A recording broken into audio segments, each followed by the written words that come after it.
All right, y'all, this is blowing me because I've never really done this before. This is me being completely transparent. So let me get into it because it's going to be different parts. Part one. So I have a sister. Not somebody I just found out about, somebody who I've known my whole life. 16 years older than I am, same mama. She knows who I am, I know who she is, but she don't fuck with me. Do I care? Absolutely, because I feel like as I've gotten older, I be needing that grown woman. I need that grown woman vibe. I need those grown woman talks. I need that sibling connection. I would love to have that sibling connection. But how could you have a connection with a person who don't even fuck with you? Who act like you don't even exist? Who don't even fuck with their own family? Let me get into it. Early 20s. I got both my kids. I'm lost. You know what I'm saying? I'm at a job I really don't want to be at. I'm trying to find myself. I never had that opportunity because I was a teenage mom. So I called my sister up thinking that maybe, I've always looked up to her. I've always wanted to be like her. We went to the same high school. We had the same dance coach. She was just the ultimate cheerleader. She was the perfect person to me. She was just always somebody who I admired. Called my sister up thinking that maybe I could stay with her and get out of a crazy situation that I was in. And my mama didn't even know what I was going through. Hoping that my sister could be that sister. I call her up. Hey, sis, I get it. I'm young. She married. But it's not like I don't know her husband. Hell, he's been in my life since I was 9 years old. There's no shady shit behind it. That's my brother. So as I call my sister to get the help, can I come stay with you? She don't even really know for real what I'm going through. Nobody really knows what I'm going through. I'm just asking for your help. I come, I pack my shit up in my green 2002 Altima, and I get on the road to go try to stay with my sister, not thinking that it would be an issue. But it really was, and it turned out to be something that I really hate that I even got myself into. I never expected my sister, who I've always admired, for her to hate me so much, for her to treat me how she did. The things that I went through down there for only being there for a month and a half, it was mind-blowing. If y'all want me to continuously tell y'all what happened in part two, I will tell you. All right, y'all, real quick, part two, because I'm about to call it a night. Didn't realize, I made it down there to my sister, y'all. Didn't realize that I was stepping into her world, okay? For whatever that means. But you'll get it soon. So, mind you, my sister is married to a white man. Not an issue. I see no color. Some of my best main friends are white, okay? Grew up in a mixed, diverse district. Long story short, get down there, and I go into her home. She gives me one of her daughter's rooms. I was excited. I'm like, shoot, I get to see my nieces. Like, I'm really excited to be here. So, this is a new start for me. My kids can actually have some family that they're around, that they know, that they can actually grow up with. So I was super ecstatic to be with my sister. So I go to her church. All white. Cool, no problem. Hey, if the message is there, it's there. They looking around at me. Well, I know who you're related to. Yeah, the only other black person in this church. So, some of the girls, you could tell they were a little different because they were like, are you married? I'm like, no, I'm not. Well, how did you have children if you weren't married? Is this a cult? Because I know damn well, how I had my kids because you had your kids the same way. So, I knew from the jump that this probably wasn't the church for me. So she tells me, yeah, maybe you'd be more comfortable in like a Baptist, church that, they have the whole little Holy Ghost thing and, that might work out a little better for you. What? I knew then I wasn't in the right place, okay? That's the first sign. The second sign, we were outside in a little cul-de-sac area, all the kids in the neighborhood outside playing. Black guy comes through the neighborhood, hands on the wheel, seatbelt on, not making any loud noises, okay? Music wasn't blasting. My sister, the neighborhood's going down. The hell that mean? Like, everybody like, what's going on? Freaking black guy coming through. Damn, ain't we black? No, ain't no way. Ain't no way.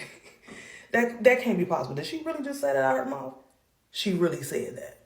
That was the second thing. Third thing, I'm coming down the street. I see two white kids, cop car, handcuffs, drugs on top of the hood. Okay? I go tell my sister, I just think there's no mistake. These kids around here don't sell drugs. Oh, because they white? Oh, okay. That was it, okay? It just gets crazier from then on, okay? And at this point in my life, I don't care if she sees this or not. Because guess what? She don't fuck with me, right? So whatever I say, it really doesn't matter at this point, y'all. So get ready for part 3. All right, y'all, here we go. Part 3. So I tried to ignore all of that, y'all, and I found a job within a week of being there. I was excited because it was a housekeeping job, and I didn't have a problem doing housekeeping because I've been doing it for years, okay? I did what I had to do to take care of my kids. I didn't have time to go back to school. I was a teenage mom. Long story short, I found a job, and I was excited to tell her because I'm like, oh, yeah, I'm about to get my shit together real quick because I see that I can't stay here long. This is very temporary. Oh, you can't do better than that? Oh, don't worry about it. My husband will take care of us. No, you take care of your husband. I'm going to take care of me. I'm going to take care of my kids. I'm going to do what I have to do to take care of mine so I get the fuck up out of your place. Because I see this is limited, okay? Because I can see there were so many different personalities and so many different traits that she had that I really didn't even know who the fuck she really was. So it's time for me to go. So let me just start getting my stuff together and get out of her home. She was a stay-at-home mom, degrees, homeschooled her kids. Awesome. I wish I had the opportunity to do that. But my kids had to go to public school, okay? And even though I worked, she had a lot of time with my kids. But the way that she did my kids was so bold. Like, she really separated my kids from her kids. That was so hurtful. Like, it was to the point where if her kids had toys and my kids wanted to play with them, they couldn't. She told me and told my kids, well, they have their favorite toys and they're not required to share. Baby, me and my kids came in a car with nothing but our documents. We have nothing. They have nothing. So the fact that they're cousins and they're not supposed to share, like, who does that? She didn't make them share. And then she also used to make them sit inside the home. Her kids are outside playing with their friends. And she used to make them sit in the house with the TV on mute because she wanted to rest. How come my kids can't go outside and play with your kids and their friends? She said that my kids were getting too much attention and that she wanted to separate them so that her kids can have separate times with their friends because that's not fair to her kids. Because since they came, they haven't had time alone. That's the craziest shit I've ever heard, especially from an auntie. Like, the more that I stayed around, the worse she got. The more I figured her out. And the more I realized that I was a stranger and she treated me like one. And I could no longer stay there because she didn't want me there. And she made it known and she made it very clear. If y'all want to know more, I'm going to keep going, y'all. Get ready for part 4.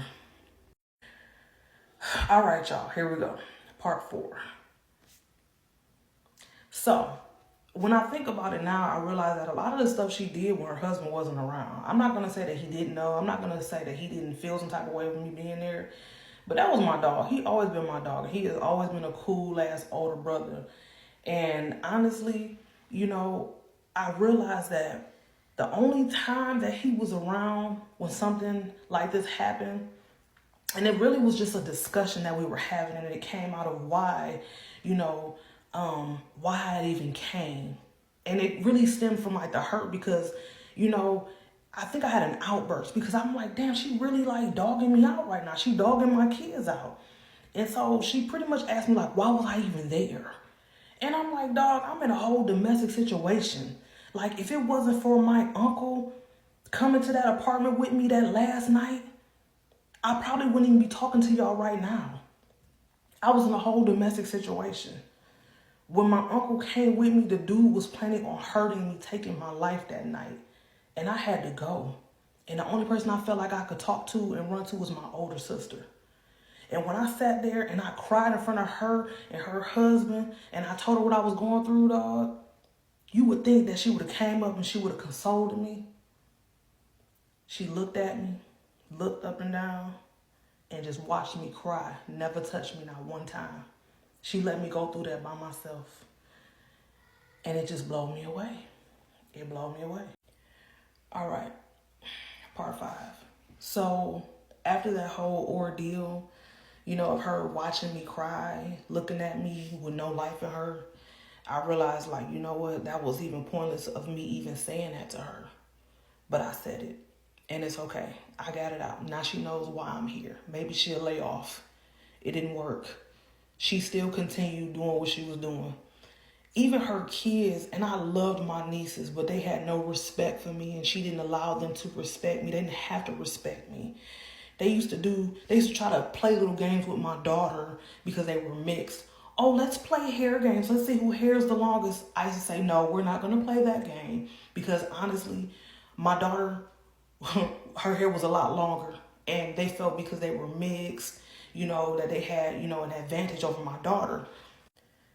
And another thing that was so wild, that she didn't even want my kids to even go to church with her. I guess it just didn't look right, you know, 2 little black kids along with her mixed children. It just didn't mesh for whatever she was trying to portray to these people who she went to church with. She told me that the church that she went to only wanted immediate family. Aren't we family? I guess because we didn't fit the picture perfect family in her eyes, because I was the single mom, the Jezebel, you know, I come and intervene in her life, you know, her beautiful life with her family, and, you know, them having the same father, even though my kids got the same father too. I just was unmarried at the time, you know, and it just didn't look right. And she didn't want people to know that her single sister with her 2 children and no father were staying in her home. So we weren't allowed to go to church with her. So wild. So wild. All right, where we at? 6? Okay, let's get into it. So I'm working still. I'm getting government assistance. I'm getting food stamps. The least I can do is contribute to your home. I at least want to do that. Let me put some food in your fridge. Let me show you that I'm really trying to, you know, bypass everything that you're doing. And I'm really trying to help, you know, contribute something. I just want to show you that I'm not here just to fuck off. I'm really trying. I'm really, really trying. And I'm really trying to change my kids' life, the environment, everything. So I save up enough money for a deposit. I still want to get my own place. I find a place. Hey, sis, look. I can get out your home. I just need your help because honestly, I don't know anybody else here. I'm in a state where I know nobody but you. Could you be my co-signer? Oh, I'm not doing that. I've been burnt before, and no, I'm just not doing it. So I'm like, damn, I'm really stuck under her roof. Like, what am I going to do? What am I going to do? Like, I'm about to have a heart attack in here. Like, she don't want me here, but she don't want to help me get the fuck on. It was a guy, it was an older gentleman who knew my whole situation at my job. And honestly, I didn't want him to co-sign for me. I didn't know this man, and I know his intentions. Imagine a young girl, a single woman, you're an older gentleman who's willing to co-sign, meaning you wanted the damn key to my house. You wanted your name on my lease so that you can come and do what you want to do when you feel like it, because you feel like, you know, hey, I'm helping her out, so, you know, help me out. Fuck no. I guess I'm just not moving then. But I was hurt because I really wanted to get up out of there. So I had to plot, plan, and prepare. What am I going to do? I reached out to my old boss from where I came from. The coast was clear. Like, nobody knew I was coming back. I can start over a new slate back in Florida, you know, and not have the distractions that I had before. So I reached out to my old manager, got back in. I'm like, cool, let me tell my sister I got to get the fuck up out of here. So I let her know, hey, sis, you know, hey, I found an opportunity. I'm about to go back home. You know, I appreciate you letting me stay here. I appreciate everything that you're doing for me, but I'm gonna go. I'm gonna go. I think it's best for me and my kids to give you back your space. So what she does, okay, fine, whatever. I said, well, can I get my food stamp card back from you? Sure, it's nothing on it. Damn, so you ain't leave me nothing? Mind you, I told her ahead of time that I was leaving. So I told her just use half so that I could have some to take with me on the road so I could feed my kids on the way back home. She used all them shits up, y'all. She used them up. We had nothing. You ain't gonna believe what happened. All right, part 7. So remember when I told you my sister had my food stamp card? She gave it back to me with absolutely nothing on it.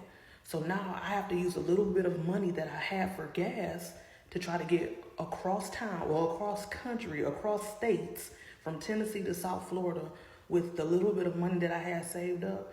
And I still have to try to accumulate gas within that amount too. So now I'm sick. I'm sick. She filled up her fridge purposely, on purpose, with frozen food, y'all, frozen food, so that I could not have anything on that road for me and my kids. So in my head, I'm like, bet. All right, cool, I see what it is. God is gonna get me across town. I don't know how far I'm gonna get, but I'm gonna get as far away from her as I can. I already got my job set up. I got a place to stay for me and my kids. I'm going for it. I do not care. I guarantee my kids are not going to forget how you did them as well. They're innocent and they're young, but at the same time, they have a brain. They know who tried them, who played them, who did them wrong, who did their mama wrong in their face. They're not going to forget that. I swear on everything, I feel like they probably threw a personal party or went out to eat or something when we left. And the crazy thing was, we weren't a nuisance in their life. We weren't there destroying their furniture. We weren't there getting in their way. We literally were like quiet all the time. We tried to follow every single rule to not piss her off. We just wanted to just be in a better situation. So, do you know, as I'm leaving out of that driveway with my kids, next thing I know, I'm coming slowly down the driveway and I see the mattress that me and my kids were laying on. She literally was throwing the fucking mattress on the sidewalk like we were dirty, like we were animals, like it was unfit for their home. You mean to tell me we was only there a month and a half and you throwing out a fucking mattress on the street like we were nothing? Like we were homeless, like you housed us and that we were just strangers to you for real? That's how you do your family? Like, I already really didn't feel like family, but that's how you did me, nigga. At one point, we was in the same room. I was younger than you, but how the fuck you gonna throw a mattress out on the street? You didn't even wait till we hit the corner. You wanted us to know that you no longer wanted us there. But it's okay. God is good. He took care of us. Wait till part 8. All right, y'all. Part 8. I'm driving. I'm on the road. It's late night. It's dark. It's 2 in the morning, 3 in the morning, 5. I don't care. I'm not stopping.